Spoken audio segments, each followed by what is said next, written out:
direction that this world is headed, which is hell in a handbasket, or whatever the expression is. I've seen some unbelievable things. I cover many unbelievable things. Obviously, some of the stuff we can all look at and we can laugh. You know, people dressing up as dogs and changing their gender to dogs. It's as ridiculous as it is, like, it's almost comical because it's just so ridiculous. This kind of stuff, this type of stuff that should piss everybody off.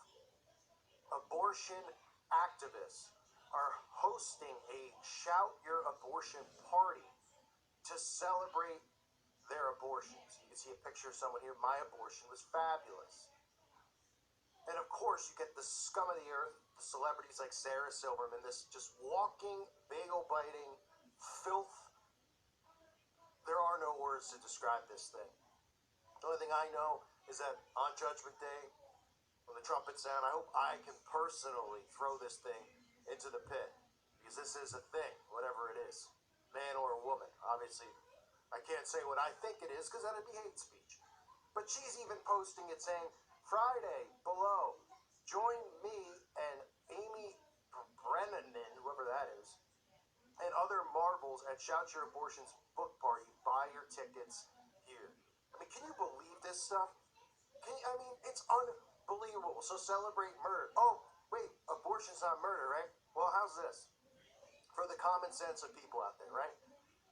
There was, obviously, everybody has heard about this case with Chris Watts, right? Whether you believe it's real or not real, I mean, obviously, domestic murders, those types of things happen, but sometimes they do create stories as distractions. But let's just go on the basis that it's real. It's one of the sickest things you'll ever hear. The guy kills his wife who's pregnant and his 2 kids. He, goes and hides their bodies. He goes on the news the next day and says, I just want everyone to come home. Clearly, the guy is guilty. Then he comes up with a made-up story or whatever about his wife. But that's not the point. The point is, when you hear this story, right, and you look at what he got sentenced life now. I don't think, I think most people would agree this guy should have got worse. But sentenced for life for the killings of his 2 daughters and his pregnant wife, and an additional 48 years for killing his unborn baby. So he murdered his wife, who was pregnant, and they're calling it murder, which it is. Double murder, right? Because he murdered his wife who had a baby inside who was alive, right? So everybody's okay. All these activists, abortion activists, are like, yeah, that's what he deserves. Which he does deserve. But how is it that if he murders his wife, who's pregnant, he gets 48 years for killing the unborn child, but if some whore goes down to the abortion clinic and gets an abortion, it's not murder, it's a choice? Huh? Can somebody explain that to me? Because it doesn't seem to make much sense at all. Actually, it makes 0 sense, and it can't be explained. Because it makes absolutely 0 sense. So a guy can murder his pregnant wife, get life for murder, and also an additional 48 years because they're saying he murdered his unborn child. But if a woman decides that she's pregnant and she wants to kill the child because she's, whatever the circumstances are, whether she didn't want to get pregnant or maybe she broke up with the guy, doesn't matter to me, you're pregnant. And there's tons of people out there who would love to adopt a child because miscarriages have never been higher in the history of life, but they're making it seem like it's normal because many miscarriages are happening because of all the chemicals that they're dumping on us. So instead of giving the child up for abortion, they're saying, no. Give the child up for adoption. They're saying get the abortion, right? Because they want these child sacrifices.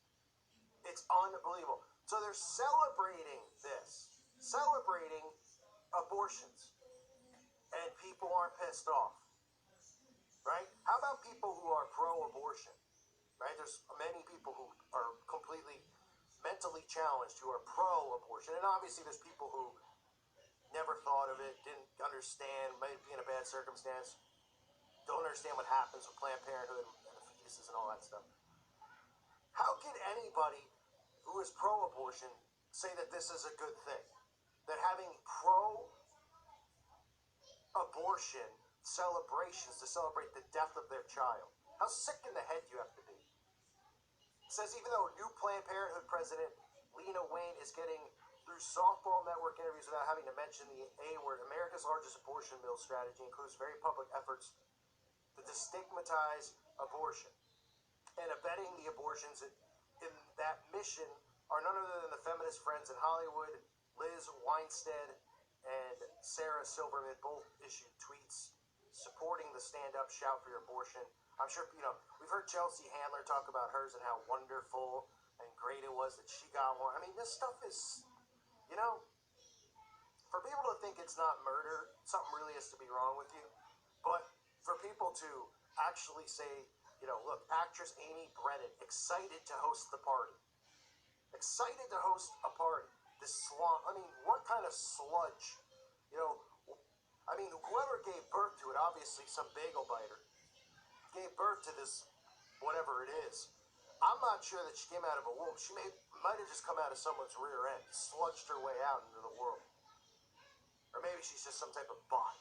Because, you have to be absolutely emotionless. These are the same people who are screaming for gun rights and all these fake events that occur with the shootings. Oh, we gotta get the gun. When is something gonna be done? People are dying, right? But they'll celebrate their own murder of their own child. Brennan, who is from NYPD Blue and Judging Amy, so clearly her career's in the toilet, along with pro-abortion comedians Sarah Silverman and others, are holding the event to promote the new coffee table book, Shout Your Abortion, based on the pro-abortion campaign of the same name. The campaign is not about abortion storytelling, but pro-abortion advocacy. I'm sure the Satanic Temple will be there as well, right? They love this stuff. No, we're not Satanists. We don't worship Satan. But we want women. We care so much about women, about giving the right to get an abortion above all the other things that go on in the world. That and the trans stuff means so much to us, that we want to support feminism. It couldn't be because all the aborted fetuses go to satanic rituals. No. Give me a break.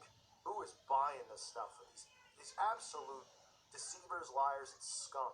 I want to say the gig is up because more and more people are waking up, but they're just getting more balls.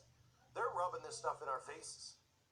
This is a disgrace, and I can't say anything like, hey, go show up and protest, or go show up, I'm not allowed to say anything like that because my channel will get shut down. Yet they can have events like this, and people are like, well, it's their right, it's their freedom, but I can't have an opinion about a fake shooting somewhere. Oh, boy. And that's why I need to have a podcast on my website, hosted by myself, where I can say this stuff, and I don't even have to worry about using words like bagel anymore.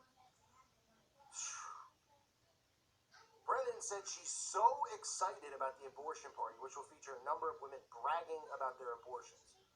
And they even have a book tour. She says, have you got your tickets yet? I'm so excited for Friday. She's probably really excited because she hasn't worked in like 15 years. But, she's like, my name's going to be in the media again? Because these people are such attention whores. Slores. Right? She hasn't been on TV since NYPD Blue, apparently. Whatever that was.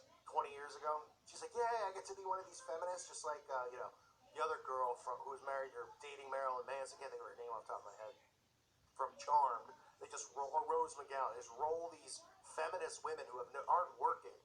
Now their job is to be activists. Like, people are supposed to care about their opinion.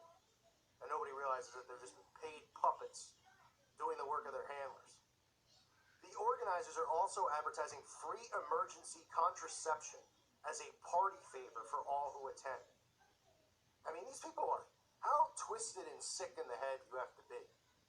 How really sick and twisted. These people are beyond comprehension. There's no words to describe them. There are a few, but I can't clearly say them, and I don't want to offend anyone out there or any kids to hear some of the words that I'd say off air about these scumbags who are celebrating the abortions that they had, the death of their own children. Because our culture's all warped about abortion. Because the anti-choice movement has made abortion seem like a bad thing that bad people do instead of a normal thing that normal people do. We should be proud of surviving all the things we've survived and for choosing to love ourselves. Oh, screw you. Screw you. Right? More of this crap, love ourselves. There's all this Masonic teachings from D. Malay up to the secret societies. Love yourself. Right? People are all the time, what's wrong with loving yourself? Loving your, I mean, what kind of warped world are these people living in? Our culture's warped about abortion because the anti-choice movement. Okay, well, if you ask the same person about Chris Watts getting 48 years for killing, 48 additional years to his life imprisonment for killing his family, and the 40 additional years because he killed his pregnant wife who had his unborn baby in. So if that's murder, then how's this not? I can't even go on and read the article. You know, I'm too pissed off to go on. Just unbelievable. Shout your abortion. I like to shout some things at these Hollywood slore bags. Get off my lawn, really. And thank you for listening to today's show. I think unbelievable, folks. God bless you and your families and all the children out there.